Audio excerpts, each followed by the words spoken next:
Welcome back, everyone, to the newest episode of the Zero Chucks Given podcast, the #1 growing podcast on YouTube, Spotify, everywhere on the internet you can find podcasts. Thank you to everyone who's tuned in, listened, watched, liked, subscribed, did all that jazz. We are taking over, and I can't thank you guys enough. Last week was kind of a chill episode, and it ended up being probably everyone's favorite episode. We went unscripted, no prep time, no scripts. We kind of just went with it, and it worked. Everyone really enjoyed it. I enjoyed it. It was my favorite episode, even though it didn't really have any like strong talking points. It was kind of me just doing my thing, and I think we're probably going to keep that going on today. Let's keep it going. Let's not stop. The biggest thing that's happening right now that isn't the Ukraine-Russian war is the World Cup. Everyone's been tuning in. All the guys and gals that aren't usually into soccer are checking in, falling in love with the beautiful game of soccer or football, depending on what country you're from. But everyone's talking about the World Cup. Everyone's talking about USA losing, which I could have told you that. Everyone thinks Brazil is going to win, but you can listen to that anywhere else. Go find another video. Suggestion videos all over the place. Well, I want to talk to you guys about money. I want to talk about picking love or money, the eternal question. The most popular soccer player in the world right now, Cristiano Ronaldo. He was recently let go of his club, not Portugal, the World Cup team, the team that he was playing for professionally, Manchester United. And there was some falling out. That's kind of old news, but he wanted to leave. They let him go. So his options recently for places to go were come to America and play in the MLS. There was a chance that he was going to play for Miami, or go play for Saudi Arabia. Saudi Arabia, those stinking Americans. That's a terrorist accent. Not saying the people that are paying him are terrorists. They're just murderers. Different types of people. Go look up Saudi Arabia family kills reporter and maybe type in WWE and you'll find out about it. So they offered him $200 million per season to come play in Saudi Arabia. And I was thinking, and I get there's a lot of other people asking this question too. Do you pick, going to America, the land of the free, good, wholesome family values, very patriotic, supporting the blue, supporting the military and first responders, apple pie, all that stuff, NASCAR? Or do you go to the desert and play with Saudi Arabia for $200 million a year? And if you asked me that question, I would take the $200 million. That is some ignorant ass money. 200 million. He's made a ton of money in endorsements. Cristiano Ronaldo has in his life. But when you actually break down how much he's made professionally, like playing on the field, that 1 year is probably more than what he was getting paid his whole career. So that is not just generational money. It's stupid. That's like hitting the lotto. It's probably some ignorant amount. He's getting paid $200 million to pretty much play JV ball. The quality of the soccer out there is definitely, he's just going to be playing against a bunch of bums, tomato cans. And to get paid that much money to play with that kind of quality competition. The other option was to play in America, Miami, LA, New York, which is great. Like, who wouldn't want to come to America, the land of the free and the home of the brave? But the MLS was probably only going to be able to pay him 5 to 10 max, unless they break like the world record for MLS salary and he gets paid 20 mil. That is still 10 times less. 20 mil's a ton of money in like MLS, and even in European soccer, 20 million's a ton. And he would be getting paid 10 times less in America than he would in Saudi Arabia. You're making more money than you would ever make, but you're gonna be in bed with terrorists and murderers. Osama bin Laden, 9/11. Is participating in the attacks of 9/11 worth the $200 million? When you start thinking about that way, I might have to pass on it.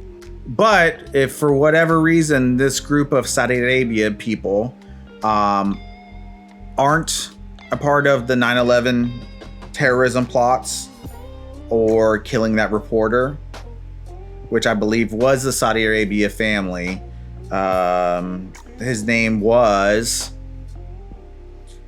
and he was murdered by those people that are paying Cristiano Ronaldo.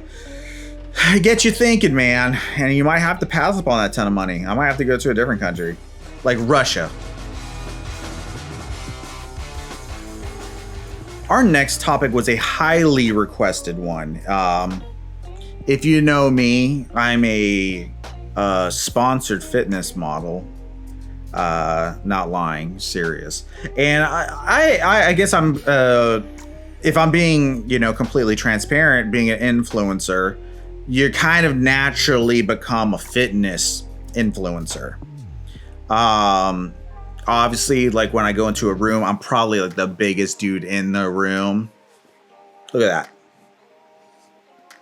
Super yoked, creatine 5 times a day, protein shakes 5 times a day. That's all just meat. Look at all that meat that's on the camera right now.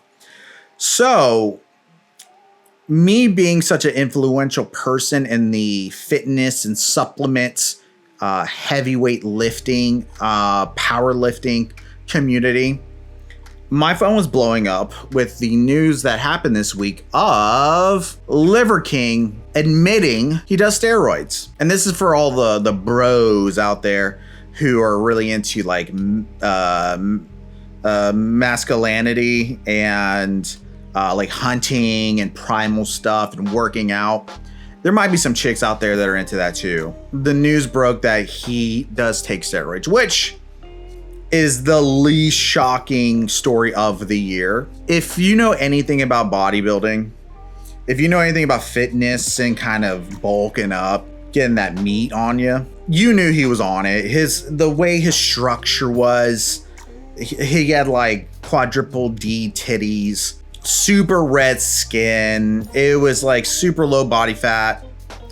And just the way he looked, he was all roids. You're not getting that kind of muscle mass from bull testicles and kidneys and livers and cow brains. No matter what he says, you're not getting like that kind of bulk out of eating organs. I've heard that, he did work out like a madman. So I do give him props on that. A lot of people are crapping on him for it. For me, I'm like, he kind of came out, he got in front of it. He said he did it, said he was wrong. And I thought, okay, he's going to be even bigger than he was before because he's getting in front of it. That's usually how people are. But once I listened to the whole interview of him kind of admitting he took steroids, it kind of was like a half-ass answer or a half-ass apology, if I could rephrase that, because he went from, oh man, I had this persona and I was trying to be someone to help like the company and be this primal guy and be this like super masculine guy to help the company out. But yes, I am on steroids. All right, fine, whatever. Then he goes into, I did this for the 4,000 people that commit suicide every day. I do this for the 80,000 people that try to commit suicide because they're not happy with who they are. Which if he just said, oh, I did this for people that like struggle with like self-image and confidence, fine. But then he started bringing up people that like suicide themselves to justify why he does steroids. And the more I listened to it, I was like, this actually isn't going that well. I take back what I said about him being even more famous than he was before when he said he wasn't on steroids. And honestly, I don't give a I think like steroids are cool. If you're into steroids, go for it. Everyone does steroids. I don't.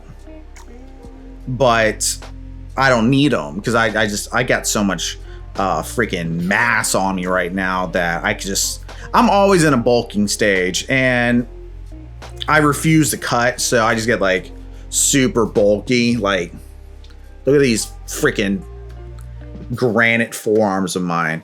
I can bench like 600, so I don't really need. I'm more for like, I want to be good at like doing like physical things.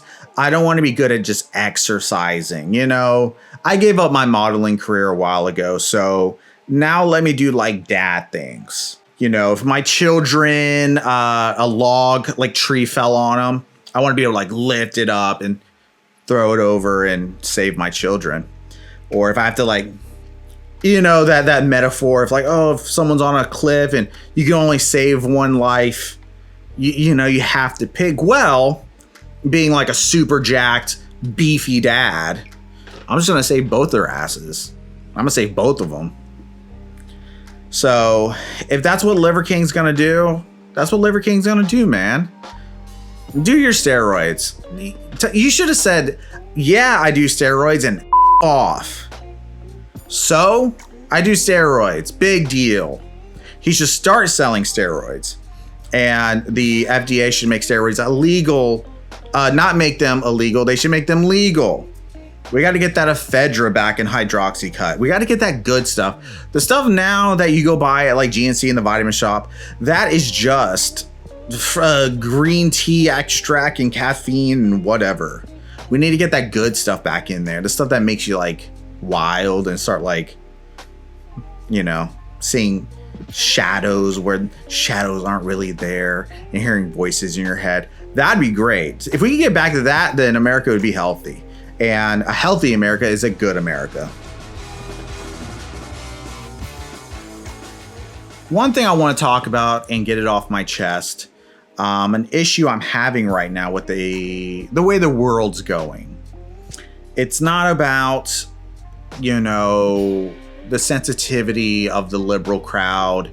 It's not about Ukraine and Russia. It's not about geopolitical crap. It's not about climate control.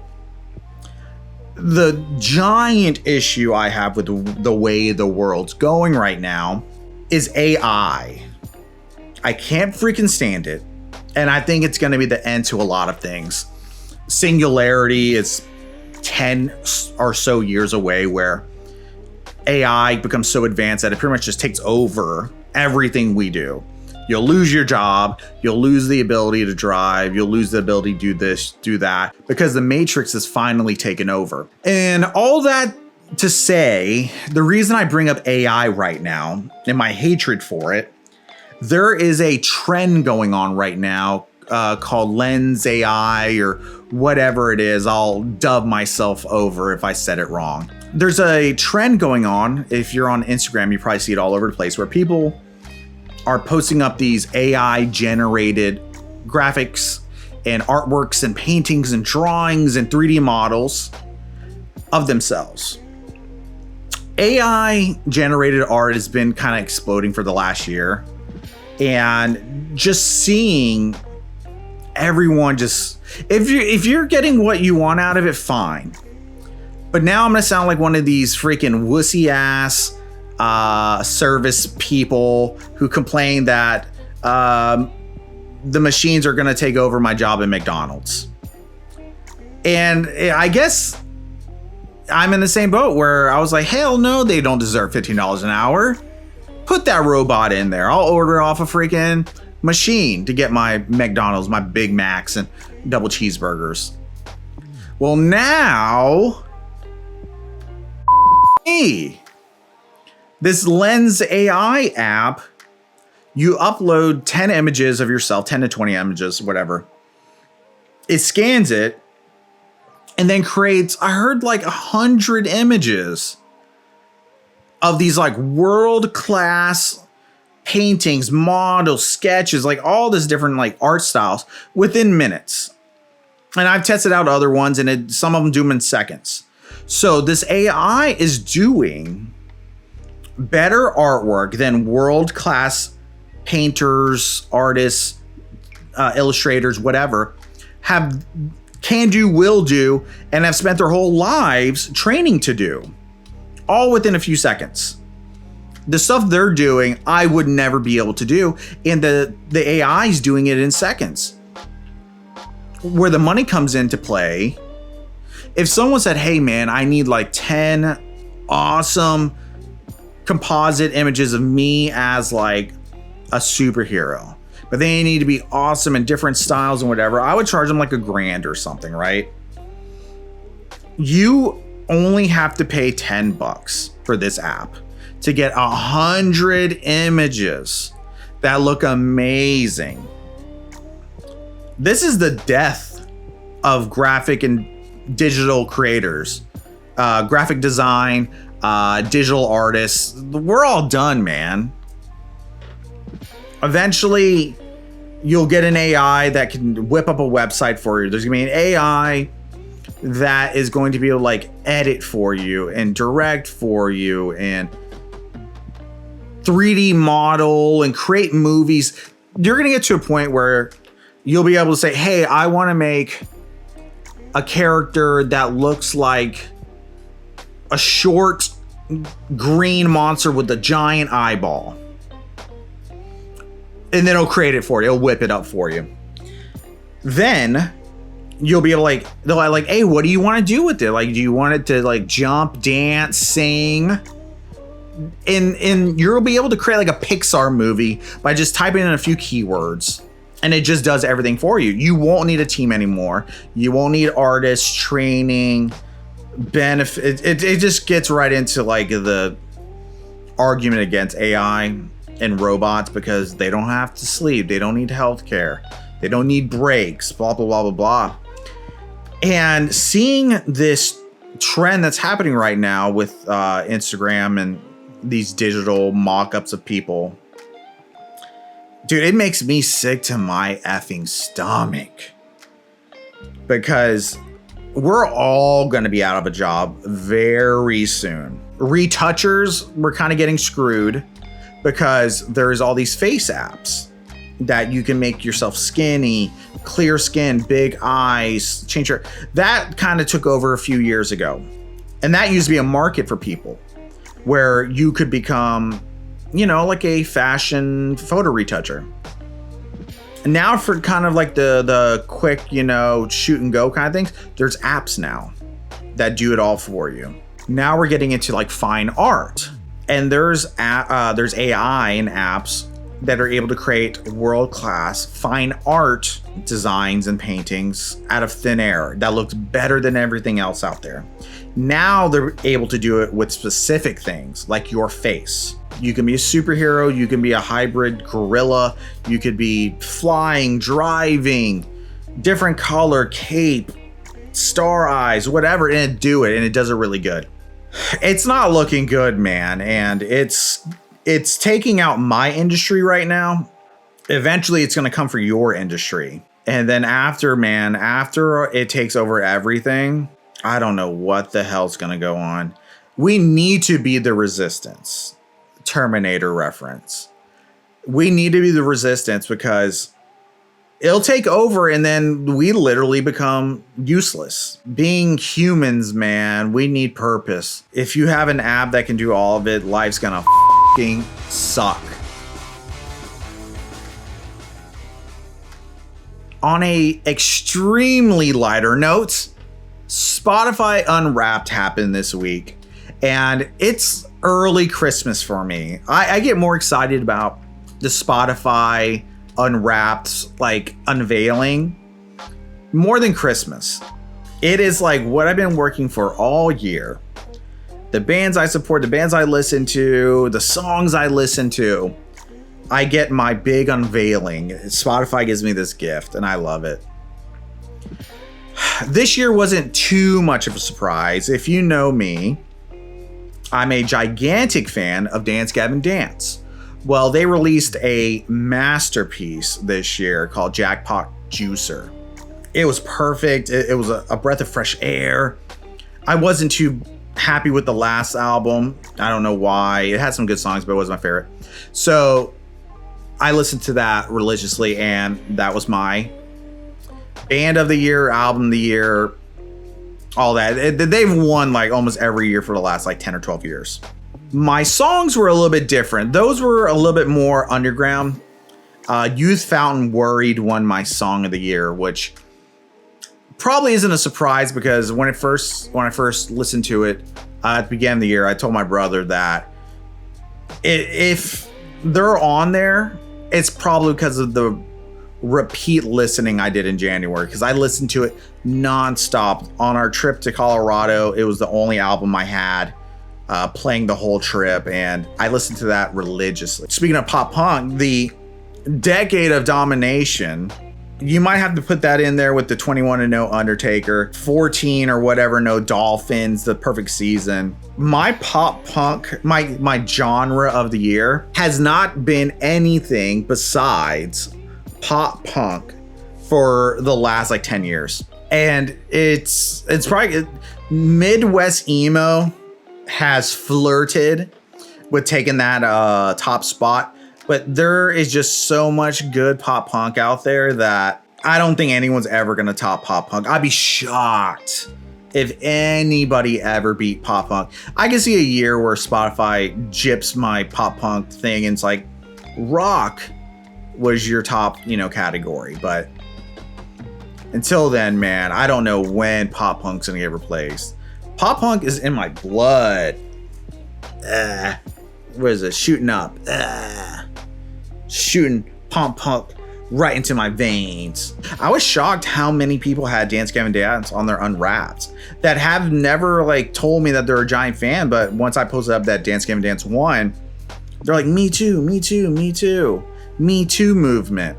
The more fans, the better. Last week we talked about Tilly and how I'll take a bullet for him. And it's just wonderful seeing that we have so much support and love in the community for them. Another band that got a ton of love, that not that I'm shocked, but it's another band that I'm really happy got so much attention, was the band Camino. They were on more people's top 5 than I could have believed. It's like everyone who posted up about, their top 5 and their, Unwrapped and all this stuff was the band Camino. They were everywhere. Top song or, top 5 song, top 5 bands. They were there, man. And I'm happy for them, man. I love them. They're great. Super catchy stuff. I think they're coming out with an album next year. There's a good chance that Dance Gavin Dance might be toppled because they don't have a new album coming out next year.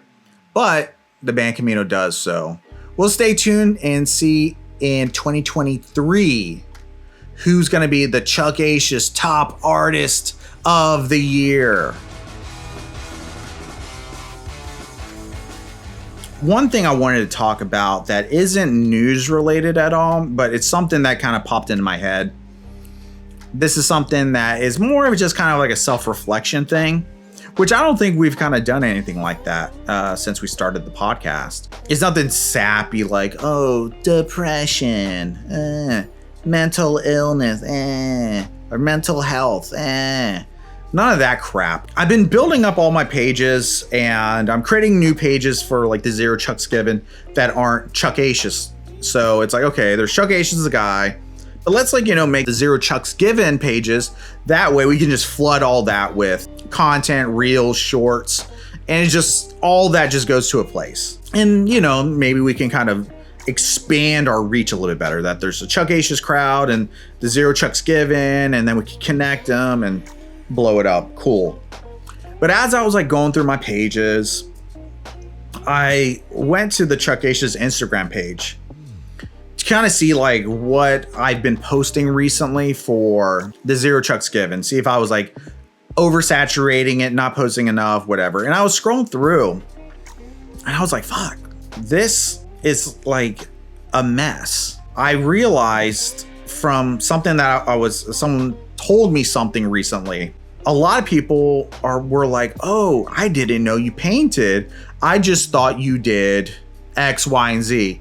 Photography, video work, graphic design. They're like, I didn't know you did murals and painting. And there's been a ton of other times where when I'm doing photography stuff, people are like, oh my God, I didn't know you painted and did graphic design. I only knew that you were a photographer. Same thing happens with video work. Same thing happens with graphic design.